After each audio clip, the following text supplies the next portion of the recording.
நீங்க தானே படிக்கிறீங்க? இங்க படிக்க போறோம்னு லெட்டர் கொடுத்துருக்கீங்க.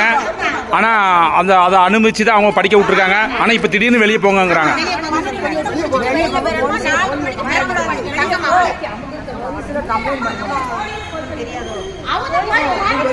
அந்த ஈஓ அம்மா வந்து இங்க ஏதாவது பேசுனாங்களா? மரியாதையா பேசுனாங்க? தரக்குறைவா பேசி மதிப்பு இல்லாம பேசுறாங்க ஐயா. ஒரு குருவா இருக்கும்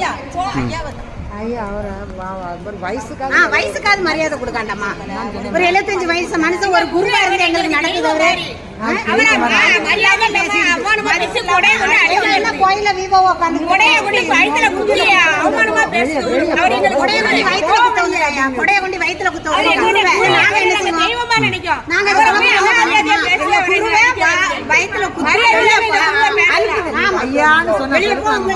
போலீஸ்ல பிடிச்சு கொடுத்து கோயில வச்சு பொதுமக்கள் இல்லன்னா எல்லாரும் வெளியே